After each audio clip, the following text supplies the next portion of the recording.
Hay semanas que cambian una vida y hay semanas que cambian la historia. Pero la semana que va desde la entrada de Jesús en Jerusalén hasta la mañana de la resurrección parece ser algo todavía más grande. No solo cambia una época, no solo divide el tiempo, no solo funda una fe, parece obedecer a una lógica, a una secuencia, a un diseño. Y esa es la pregunta que hoy vamos a explorar. ¿Y si Jesús no fue simplemente empujado por los acontecimientos? ¿Y si no fue una víctima sorprendida por la traición, por el poder religioso, por Roma o por la violencia del momento? ¿Y si aquella semana no fue un caos, sino una conducción? ¿Y si Jesús entró en Jerusalén sabiendo exactamente qué estaba activando?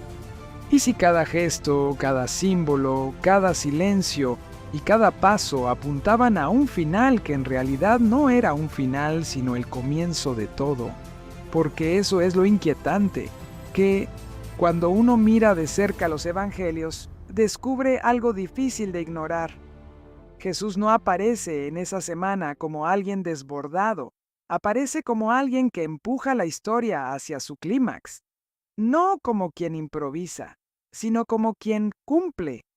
Y aquí conviene ser precisos.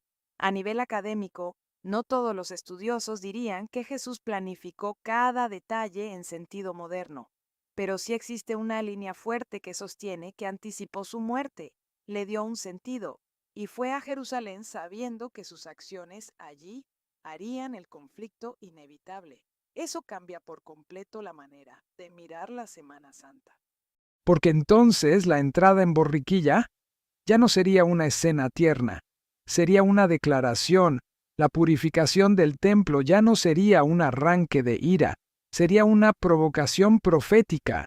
La última cena ya no sería solo una despedida, sería la interpretación anticipada de su propia muerte. El silencio ante el juicio ya no sería debilidad, sería aceptación. Y la cruz ya no sería el colapso del plan, sería su centro.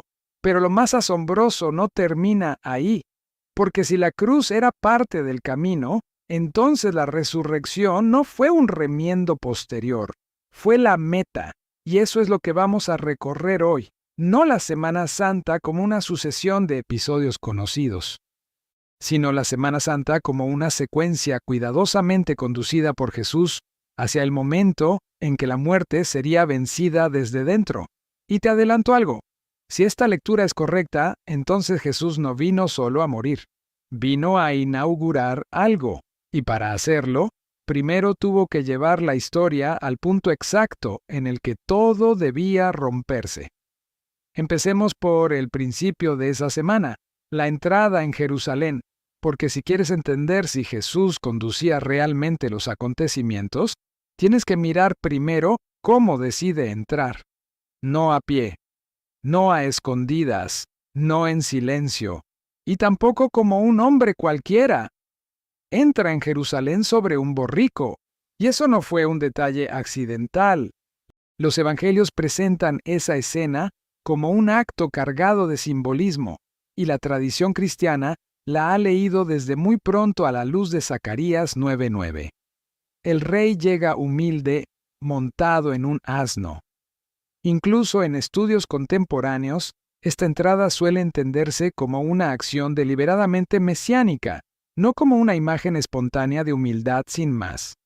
Aquí es donde mucha gente se confunde, porque durante años se ha repetido que Jesús entra así para mostrar sencillez. Y sí, hay humildad, pero reducir la escena a eso es quedarse en la superficie. No entra así solo para parecer humilde, entra así para decir quién es. Está citando con su cuerpo una profecía, está entrando como rey, pero no como rey de guerra, no como caudillo nacionalista, no como jinete de conquista. Entra como el rey paradójico, el rey de paz, el rey que no toma Jerusalén por la fuerza, pero que sí reclama Jerusalén con una autoridad más inquietante. Y aquí empieza a verse el patrón. Jesús no espera que otros le otorguen una identidad. Él mismo activa el símbolo. Eso es importantísimo. porque un hombre que quisiera evitar el choque habría entrado con discreción. Un hombre que quisiera pasar desapercibido habría evitado el gesto. Un hombre que quisiera ganar tiempo habría retrasado la confrontación. Jesús hace lo contrario. Escoge el momento, escoge el modo, escoge el símbolo y entra en la ciudad durante la Pascua, cuando Jerusalén estaba cargada de tensión religiosa, memoria nacional y expectativa mesiánica. La relación entre Pascua, Jerusalén y el conflicto final de Jesús es una pieza clave tanto en la tradición evangélica como en la investigación histórica. Entonces, la pregunta cambia. Ya no es solo qué le hicieron a Jesús, ahora es qué estaba activando Jesús, porque entrar así en Jerusalén era encender una mecha, y él lo sabía. Pero si la borriquilla fue el símbolo que abrió la semana, el templo fue el acto que volvió irreversible el conflicto. Y aquí la imagen se vuelve todavía más fuerte. Jesús entra en la ciudad. Es aclamado, la tensión sube, y entonces va al templo, no al palacio del gobernador, no al cuartel romano, no a una casa privada, va al centro, al corazón, al lugar donde religión, identidad, poder y dinero se entrelazaban. Y allí actúa, derriba mesas, interrumpe, provoca, juzga. Esto también ha sido discutido mucho, pero una línea muy sólida de interpretación sostiene que la acción de Jesús en el templo fue una señal profética, una parábola actuada de juicio, vinculada al destino del propio templo. No sería solo una protesta moral contra abusos comerciales, sino un gesto simbólico mucho más profundo. Y si esto es así, entonces el templo no fue un episodio más, fue el punto de no retorno, porque una cosa es predicar en aldeas, otra muy distinta es tocar el sistema en su centro neurálgico. Aquí es donde la tesis del video se vuelve fuerte. Jesús no se limita a anunciar el reino en abstracto, entra en Jerusalén y toca precisamente aquello que tenía más capacidad de desencadenar la respuesta de las autoridades. No está huyendo del conflicto, está entrando en él, no por impulsividad, sino por misión. Y algunos estudiosos, como E.P. Sanders, han visto precisamente en la acción del templo uno de los factores decisivos para explicar por qué Jesús terminó ejecutado. En esa línea, la muerte no sería una sorpresa absoluta, sino la consecuencia previsible de un gesto profético de máxima carga simbólica. Eso significa algo enorme, que Jesús no solo sabía hablar, sabía desencadenar, sabía mover la historia, sabía tocar la fibra exacta que iba a precipitar lo que venía. Y entonces volvemos a la gran pregunta, ¿lo hizo sin saber a dónde llevaba? ¿O lo hizo precisamente porque sabía a dónde llevaba? La respuesta de los evangelios parece clara. Jesús ya venía anunciando su pasión. Marcos, por ejemplo, presenta varias predicciones de sufrimiento, muerte y resurrección, y la segunda mitad del relato está profundamente orientada hacia ese desenlace. Eso no significa que podamos reconstruir cada pensamiento interior de Jesús con exactitud absoluta, pero sí significa que la imagen de un Jesús sorprendido por su propia muerte encaja mal con la narrativa evangélica y con buena parte de la discusión histórica. Jesús va hacia Jerusalén sabiendo, y cuanto más avanza la semana, más evidente se vuelve, porque después del símbolo del rey y del juicio del templo, llega el momento más íntimo y a la vez más revelador de todos, la cena, la última cena. Aquí es donde el relato cambia de nivel. Hasta este momento, Jesús ha actuado sobre la ciudad, sobre la multitud, sobre el templo, sobre el clima público. Ahora actúa sobre el sentido, toma pan, toma vino, habla de su cuerpo, habla de su sangre, habla de alianza, habla de entrega. Y de pronto ocurre algo impresionante. Jesús no espera a que otros interpreten su muerte, la interpreta él mismo antes de morir. Esta es una de las piezas más importantes para esta tesis. y además tiene buen respaldo académico. Gerald O'Collins resume un consenso moderado según el cual Jesús anticipó su ejecución y la entendió como un servicio representativo y salvador para muchos. Eso es enorme, porque significa que la cruz no le cae encima como un accidente mudo. Él ya le ha dado lenguaje, ya le ha dado forma, ya le ha dado clave, y aquí el relato debe frenar un segundo, porque este es el punto en el que la tesis deja de ser solo histórica y se vuelve teológica. Jesús no solo prevé que va a morir, Jesús entiende para qué va a morir y lo hace antes, desde la mesa, desde el pan compartido, desde el vino ofrecido, desde la intimidad, desde el gesto. Es decir, antes de que Roma lo condene, antes de que el Sanedrín lo acuse, antes de que Judas lo entregue, antes de que los clavos lo atraviesen, Jesús ya ha fijado el significado de lo que viene. Eso no lo hace una víctima desbordada, eso lo hace alguien que ya está conduciendo el sentido de los acontecimientos. Pero aquí el relato no se vuelve frío. Y esto es muy importante, porque una cosa es saber el camino, y otra cosa muy distinta es no sufrirlo, y por eso llegamos a Getsemaní, el lugar donde el plan no desaparece, pero muestra su precio. Aquí todo se vuelve noche, silencio, tensión, soledad. Y algunos, al escuchar que Jesús pudo caminar conscientemente hacia la cruz, imaginan una especie de serenidad mecánica, como si nada pudiera afectarlo. Getsemaní destruye esa caricatura, porque allí vemos angustia, peso, sudor, oración, combate. No vemos a un actor repitiendo un guión, vemos a alguien que asume libremente un camino que le cuesta hasta el fondo. Y eso refuerza, no debilita la tesis, porque el plan divino no elimina el dolor humano, lo atraviesa. Jesús no llega a Getsemaní a descubrir de repente lo que ocurre, llega a consentir en la profundidad del sufrimiento aquello que ya venía abrazando como misión.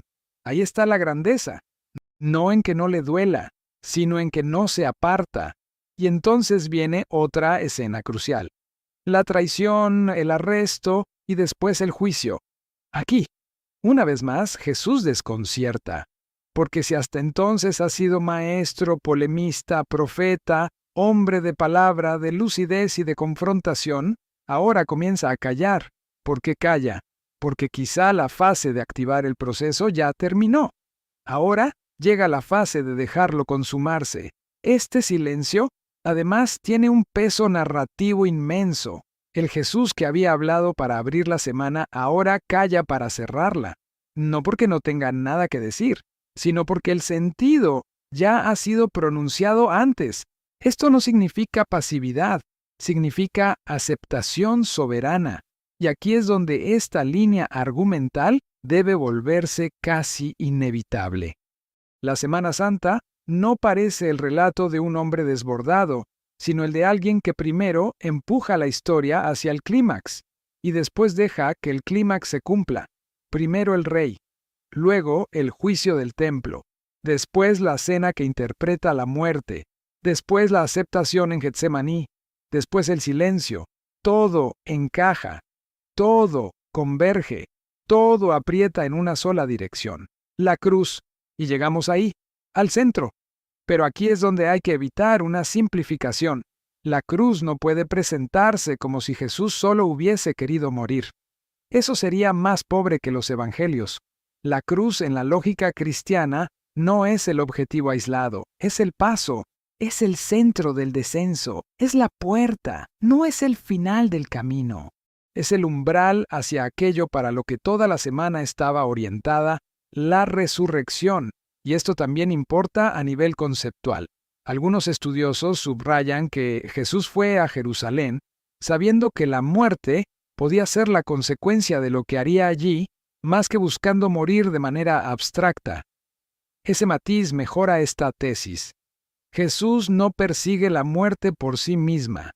Persigue la obediencia a una misión que pasa por la muerte y desemboca en la vindicación de Dios. Ese matiz es oro, porque permite decir algo más fino, más fuerte y más creíble. Jesús no planifica la muerte como quien desea un final trágico. Planifica la entrega como quien conoce el único camino por el que puede abrirse el comienzo nuevo. Y entonces la cruz cambia de forma. Ya no es solo ejecución, ya no es solo injusticia, ya no es solo dolor. Es el punto donde el plan divino entra en la oscuridad para quebrarla desde dentro. Y aquí viene lo más importante de todo. Si la entrada en Jerusalén fue deliberada, si la acción del templo fue deliberada, si la cena fue interpretación anticipada, si Getsemaní fue consentimiento, si el juicio fue aceptación, entonces la resurrección no puede aparecer como un añadido posterior. Tiene que aparecer como la meta. Y esto conecta muy bien con autores como E.N.T. Wright, para quienes la resurrección no es un consuelo tardío, sino el acontecimiento central que explica el surgimiento mismo del movimiento cristiano y da sentido al drama entero. Aquí está el gran giro. Durante siglos, mucha gente ha visto la pasión de Jesús principalmente como una historia de sufrimiento, y lo es. Pero si miramos bien, es también una historia de conducción. Jesús entra sabiendo, actúa sabiendo, cena sabiendo, ora sabiendo, acepta sabiendo, muere sabiendo. ¿Sabiendo qué? Que la cruz no sería la victoria de sus enemigos, que la tumba no sería el cierre, que la muerte no sería el último verbo, y por eso la mañana de Pascua no corrige el fracaso, lo revela, no repara un error, lo consuma, no salva un plan que salió mal, muestra cuál era el plan. Y aquí es donde todo debe cerrarse con una frase memorable, porque la tesis que hemos querido construir desde el principio no es simplemente que Jesús adivinó su final, es algo mucho más alto. Es que aquella semana fue la semana que él mismo condujo hacia el punto donde todo debía quebrarse para que todo pudiera comenzar de nuevo. Por eso entró como rey, por eso tocó el templo, por eso habló de su cuerpo y de su sangre antes de ser entregado. Por eso no retrocedió en Getsemaní. Por eso cayó cuando ya no era el momento de evitar nada. Por eso aceptó la cruz y por eso la tumba al final no fue un cierre, fue una puerta. Ahora bien, conviene cerrar con honestidad. ¿Podemos demostrar históricamente que Jesús controló milimétricamente cada detalle humano de aquella semana? No. Podemos afirmar con base seria que anticipó su muerte, actuó de forma simbólica para precipitar el conflicto, interpretó su entrega y caminó hacia Jerusalén con una conciencia profunda de su misión? Sí. Esa es una lectura con apoyo real en la discusión académica y en la propia forma de los evangelios.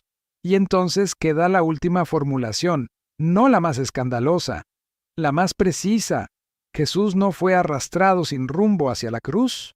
Condujo cada paso esencial de aquella semana hacia el momento en que la muerte sería atravesada, vencida y transformada por la resurrección. Eso es lo que convierte la Semana Santa en algo más que una tragedia. La convierte en el umbral de una creación nueva, porque quizá el verdadero misterio no sea que Jesús muriera. Quizá el verdadero misterio es que ya había entrado en Jerusalén sabiendo que la cruz no sería el final, sino el comienzo. Y tal vez por eso la borriquilla, el templo, la cena, el huerto, el juicio, la cruz y la tumba no son escenas sueltas, son estaciones de un mismo diseño, no el diseño del poder humano, sino el de un Mesías que no vino simplemente a sobrevivir a la historia, vino a llevarla hasta su punto decisivo, para abrirla de nuevo desde dentro. Y si eso es cierto, entonces la pregunta final ya no es solo qué ocurrió aquella semana, la pregunta final es esta. ¿Y si desde el principio Jesús no estaba siendo derrotado, sino guiando la historia hacia la mañana en que todo comenzaba? Si este enfoque te ha hecho mirar la Semana Santa desde otro ángulo, escribe en comentarios, nada fue casualidad. Y si quieres la segunda parte, sobre qué significó realmente la resurrección para los primeros cristianos, suscríbete a Misterios Bíblicos de la Cristiandad.